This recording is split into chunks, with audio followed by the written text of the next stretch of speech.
Welcome to Represent NYC on the Manhattan Neighborhood Network. My name is Victoria Bert. I'm the producer of this show. Today, we're going to be talking about the economy in New York State, New York City, and we're going to be talking about employees and employers and how the city has been devastated financially by the coronavirus pandemic. And joining me now is someone who started this journey with us from the very beginning, talking about how New York is going to deal with the financial repercussions of this pandemic, and it's State Comptroller Tom DiNapoli. Hi, Tom. How are you? I'm well, Victoria. I hope you're well. And as I said the last time we did this, I look forward to the day when we can be back together in Manhattan Neighborhood Network studio and doing this in person rather than remotely. But this is the sign of the times, and it's just great to be able to still communicate with you and with your viewers. Yeah, thank you so much. Tell me, can you paint a picture? You know, the last we spoke, the budget hadn't been passed. It has been passed. And you've really gotten a chance to look over the last 5 weeks at what's going to be happening. The taxes are being delayed. What's the financial picture now? Well, the picture is, kind of continues to be a work in progress, but we certainly have some preliminary numbers, and it really confirms some of the more pessimistic outlook, from when we last talked. The Division of the Budget and the Governor's Office released the updated financial plan, and it projects a shortfall of over $13 billion for this current fiscal year that began April 1st. That's a higher number than when we were projecting back in mid-March, and that's for obvious reasons. The economy has basically been on hold, especially the downstate economy.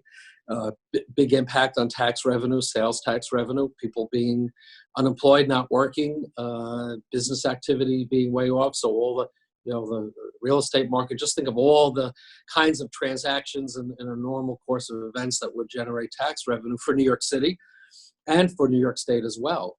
So for the state, you're talking about a $13 billion shortfall. The delay of a tax filing to July 15th, that's good news to relieve some pressure, but it also means we'll be short about $9 billion right there in terms of $9 to $10 billion, what it might have been expected. So there's a combination of factors that are causing the shortfall in the short run, expected shortfall in the long run. I guess on the flip side is the question of federal support for the state. So we've gotten about $5 billion in federal money to reimburse the state for the emergency expenditures related to COVID-19, the emergency response.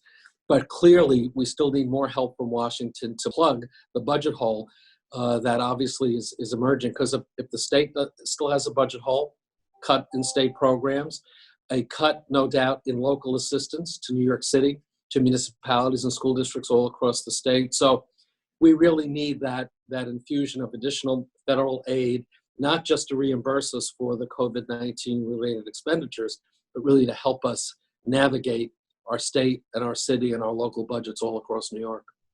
I mean, one of the areas that obviously has been hit very, very hard is the small businesses in New York City, and the PPP program that ran out of money and now it's been refunded. You've also created a way to add to that fund. Is that correct? You just talked about that this week. Tell me about that. As we know, and as you point out, the federal PPP program was meant to help small businesses, the backbone of our economy. There's been some criticisms of the first round of that funding, and as you know, Congress and the President signed additional money, hopefully now to be implemented more effectively for small businesses. Although I gather, like the first day after that, their site crashed. So many people were trying to apply for this. So we've had an existing investment relationship with the New York Business Development Corporation in New York State. That entity has been around for many years. They just renamed themselves to Pursuit Lending, but it's the old NYBDC that we're familiar with. And we have part of our pension fund investment. This has been a safe, fixed return for us. What we've done is our last allocation of them was about $100 million. Not all that money had been spent down. So working with Pursuit, we were able to identify $50 million that could be tied to the federal guarantees of the new round of the PPP program. So what this gives us is even more security that our money is not at risk, number one. And number two, it also gives a lower interest rate for the businesses that might be able to benefit from this program. So if you're a small business, what my suggestion to you, you're a small business in New York City and looking for some cash flow, go to pursuitlending.com, that's the website, and you can get details about how to apply, and you can even apply online. And this is truly targeted for small businesses. There's no minimum on the loan amount, but the maximum is $350,000. So, some of the criticisms about these, multi-million-dollar payouts to big companies that shouldn't have happened. This program definitely is a Main Street small business program. So again, it's pursuitlending.com.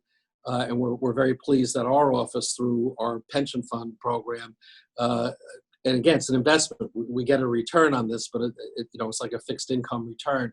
But it could also be a way to help small businesses navigate through this tough time. And is there an employee number?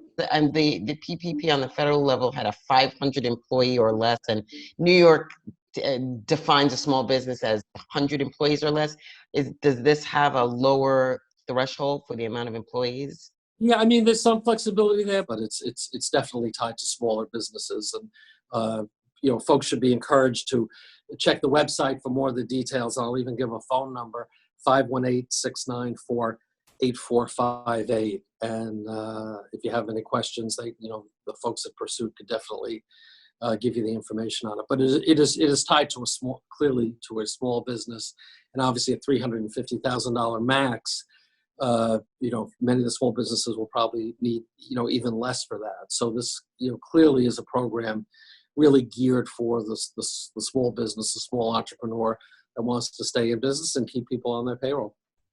And you mentioned the pension fund, obviously. How is it doing sort of in the midst of all this sort of like market up, down turmoil? Turmoil, yeah. It's interesting because of late you're seeing some rebound in the market, which kind of doesn't make sense to a lot of people because Main Street continues to suffer, and Wall Street seems to be doing better, but it's still, I think the market is still trying to sort out what's happening. We value the state pension fund on March 31st. The city funds are valued on June 30th.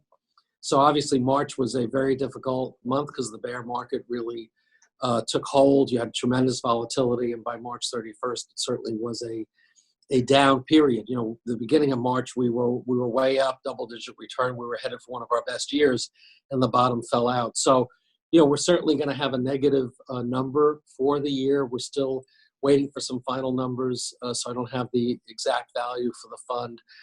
I guess the silver lining, if I could put it that way, is we went through the global financial crisis and the markets tanking, 10 years ago. In 1 year, we lost 26% value of the fund. We don't have anywhere near a loss like that. So that's the good news for now.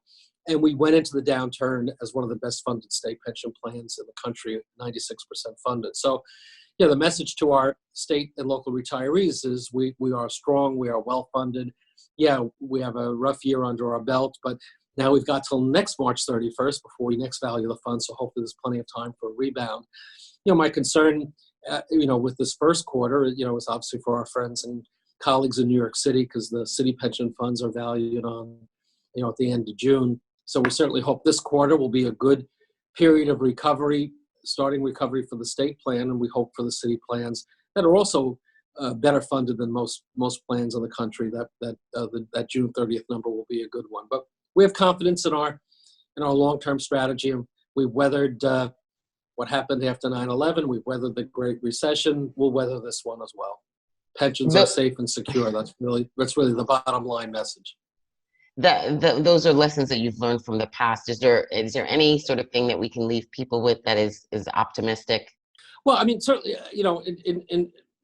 just to reiterate on pensions, we have a guarantee in New York to fulfill those obligations to our public retirees, and that's not just pie in the sky. That's it's in the state constitution, but as important, I won't say more important, as important, we're a well-funded plan.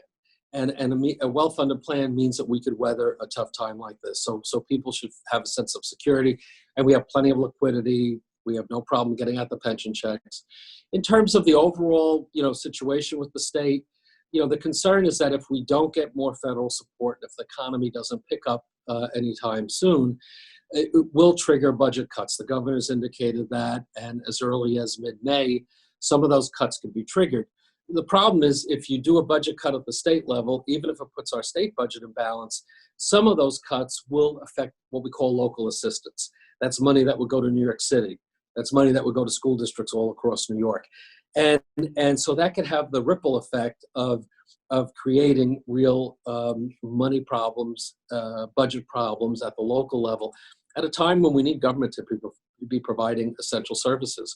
We just lost the youth program here in New York. They cut the programming. The Summer Youth Employment Program, yeah. Oh, yeah, yeah. Devastating to a lot of people. Absolutely. It's been a lifeline for a lot of our young people. And the mayor has indicated the kind of cuts that he needs to manage through this challenging time and tapped into the reserves that the city has.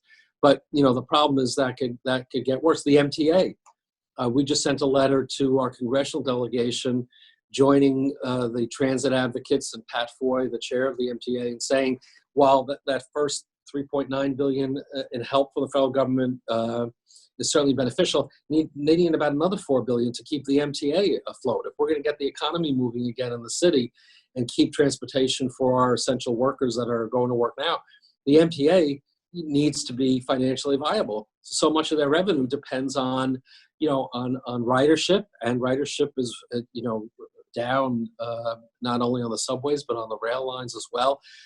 People aren't driving, so the fare, the toll income is also way down. So that's another lifeline that we need to have out there. So I would say, in terms of hope, the federal government has done more than many people might have thought they would have done. Credit to Senator Schumer and Senator Gillibrand and our members of Congress. But we need to keep that message going.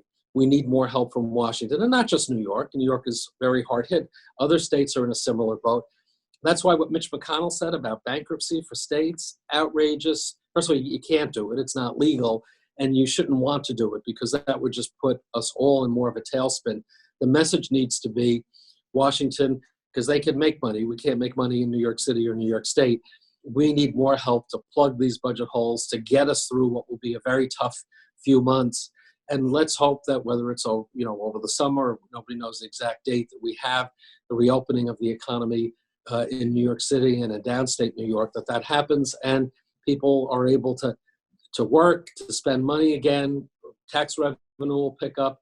Again, I think, we're New Yorkers, we've been through tough times before. This feels a little different than some of those other tough times, but I'm an optimist, Victoria. I mean, I think we will get through this. I think the big unknown now is what is the timing of it, and how soon will they come up with a vaccine and treatments that will really give people the security that I think everybody wants to feel. But in the meantime, we're all having to make do in ways that we probably never imagined. And I guess, Victoria, we're reflecting back about life before and realizing that we took a lot for granted in terms of how we worked, how we played, how we socially interacted with our family and our friends.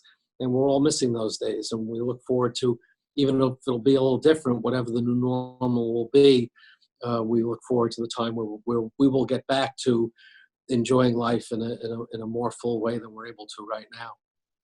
Tom, thank you so much. Thanks for sitting with us. Thanks for talking to us and keeping us informed. And we'll do it again. And Victoria, you stay well, you and your wonderful team there. And as I said, I hope sooner than later we'll be able to do this in studio in person. Absolutely. Thank you, Tom.